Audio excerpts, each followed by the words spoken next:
പല്ലിശ്ശേരി ഭഗവതി ക്ഷേത്രത്തിൽ കാർത്തിക മഹോത്സവം ഭക്തി നിർഭരമായി ആഘോഷിച്ചു. വിവിധ സമുദായക്കാരുടെയും ദേശക്കാരുടെയും കാവടി വരവും നാടൻ കലാരൂപങ്ങളും കാർത്തിക നാളിനെ വർണ്ണാഭമാക്കി.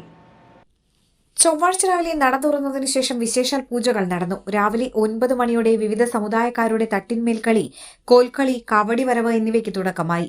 ക്ഷേത്രത്തിലെ തട്ടിന്മേൽ ഊരകം വിശ്വകർമ്മ സമുദായം, ആറാട്ടുപുഴ വിശ്വകർമ്മ സമുദായം പല്ലിശ്ശേരി, ഇഴവ സമുദായം പല്ലിശ്ശേരി കിഴക്കുമുറി എന്നിവയുടെ തട്ടിന്മേൽ കളിയും പനങ്കുളം കോൽക്കളിയുമാണ് നടന്നത്.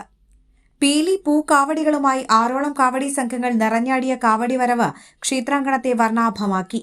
തുടർന്ന് വിവിധ ദേശക്കാരുടെ വേലകൾ, കുതിരകളി, ദാരികൻ കളി, മുടിയാട്ടം, വെള്ളഭൂതം, കരിമ്പൂതം, തെയ്യം, തിറ, പൊയ്ക്കുതിര, ദേവനൃത്തം തുടങ്ങിയ നാടൻ കലാരൂപങ്ങളും അനുഷ്ഠാന കലകളും കാർത്തിക നാൾ ആഘോഷത്തെ ഭക്തിസാന്ദ്രമാക്കി.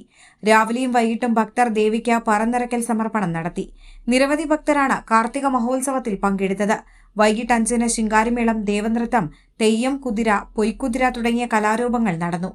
തുടർന്ന് ദേശത്തെ വള്ളുവന്റെ നേതൃത്വത്തിൽ എല്ലാ കലാരൂപങ്ങളും ചേർന്ന ക്ഷേത്രത്തിൽ പ്രവേശിച്ച് കാവുതീണ്ടൽ ചടങ്ങും നടന്നു.